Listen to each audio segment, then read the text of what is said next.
For a while, I felt a lot more Indian than American.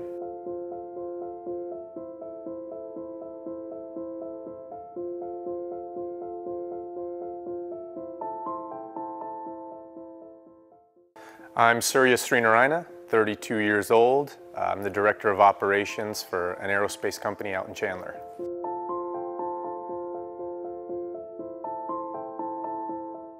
It was good. For a lot of it, we knew we were different. My mom, I'm first generation, so my mom came over from India, and for the first portion of my life, she was always, wearing saris and wearing culturally traditional clothing.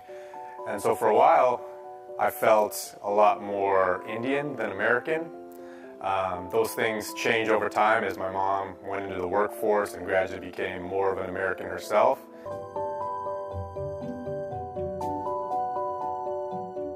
It's always been about my mom's expectations. Culturally, Indian children are supposed to be one of very few things, but all need to be extremely successful, particularly financially. So for a lot of my life, I thought I'd be a doctor, a lawyer, or an engineer. So that part of it's probably the biggest part of it and probably the most influential part of the culture.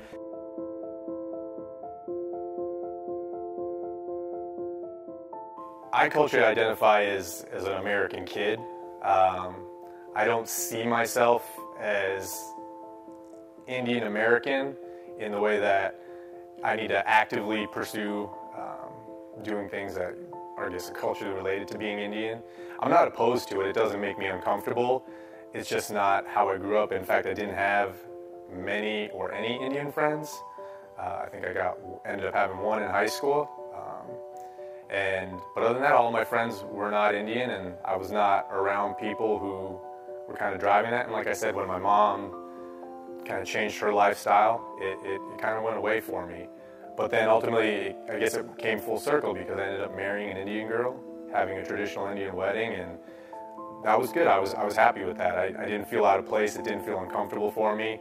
And in fact, it was one of the more prouder moments of my life where I had all of these other things in your life where you think they're going to collide and how uncomfortable could it be, but no, it actually says a lot about my friends and the people I've chosen to keep around in my life that they just kind of rolled with it, and a traditional Indian wedding is pretty American now. So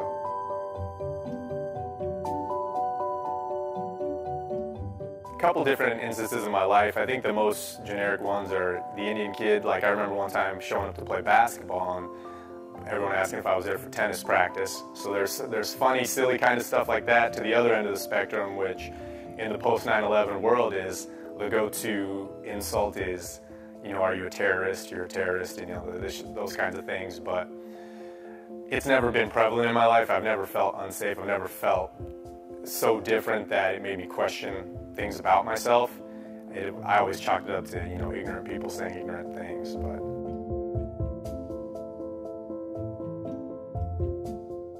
I think the biggest misconception about minorities is that we're looking to have something more than a fair opportunity, right? Just a clear lane to allow us to drive down and get to our goals.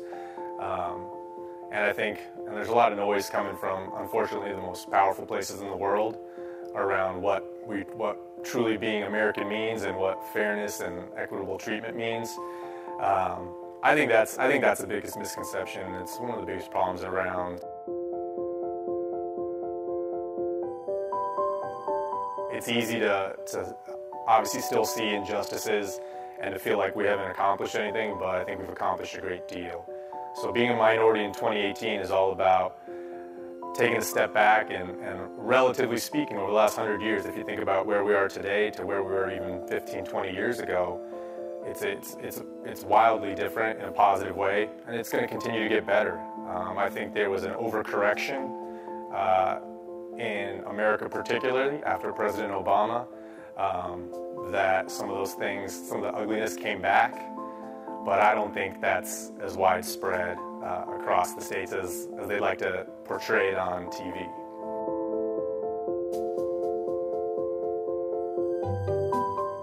In 2038, I think a lot of those things are going to be broken down by the relationships people have and the families people have that over the course of time, we're just going to continue to become more and more diverse, and the lines will continue to blur.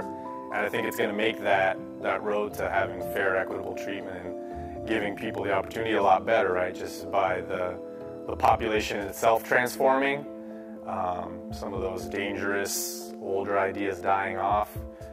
So I think it's going to be good. I think we're on the right track.